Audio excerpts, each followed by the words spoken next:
Grâce à ses réservoirs d'hydrogène et sa technologie avant-gardiste, le nouveau SUV électrique à pile à combustible de Hyundai est capable de parcourir 560 km en ne rejetant que de la vapeur d'eau. Le grand public ne devrait cependant pas en profiter avant 2020. Très largement utilisé à l'échelle mondiale pour la désulfurisation du pétrole, l'hydrogène est l'élément le plus présent sur Terre et dans l'univers.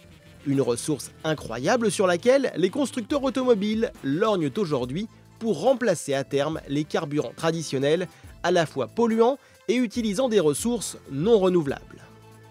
Mélangé à de l'oxygène au sein d'une pile à combustible, l'hydrogène produit une réaction chimique qui génère de l'électricité permettant de faire avancer le véhicule.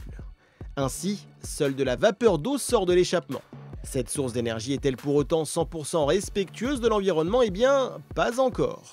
En effet, à l'heure actuelle, l'hydrogène utilisé est issu du craquage du méthane, qui donne lieu à une explosion génératrice de CO2. On évalue ce bilan carbone à 100 grammes par kilomètre de CO2, lorsque la moyenne européenne des véhicules thermiques est à 173 grammes. Visuellement, rien ne permet de différencier ce modèle de l'iX35 thermique qui évolue sur nos routes, si ce n'est son badge et quelques infimes détails aérodynamiques que nous n'avons pas pris soin d'observer tant ils ne sautent pas aux yeux. Le traditionnel moteur situé sous le capot avant cède sa place à un bloc électrique d'environ 136 chevaux, accompagné d'une pile à combustible. Quant à la batterie, de type lithium-ion polymère, elle se trouve sous le plancher du coffre, ce qui a contraint Hyundai à se passer de roue de secours pour ne pas perdre en capacité de chargement, une capacité allant de 465 à 1436 litres. Au volant, après avoir pressé le bouton Start, en guise de démarrage, rien ne se passe. Comprenez, au même titre qu'à bord d'un véhicule électrique, qu'aucun bruit de moteur ne vient perturber le silence ambiant. L'auto est prête à se lancer et seul un voyant sur le tableau de bord permet de s'en rendre compte.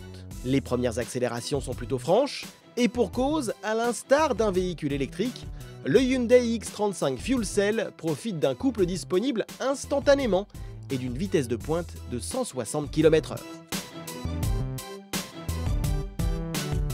Le coût d'acquisition de l'hydrogène est qui plus est intéressant avec une moyenne de 10 € pour 100 km. Le gros point négatif, malheureusement, vient du fait que la France ne dispose aujourd'hui d'aucune station de recharge et l'Europe n'en totalise que 23. La législation est compliquée, le stockage des grosses quantités d'hydrogène très réglementé et le coût d'installation d'une station est pour le moins conséquent, avec au bas mot 1,7 million d'euros à débourser. Quant au tarif du Hyundai iX35 Fuel Cell, il ne nous a tout bonnement pas été communiqué. Vous l'aurez compris, il s'agit d'un véhicule opérationnel, certes, mais qui devra attendre encore quelques années avant de pouvoir être commercialisé.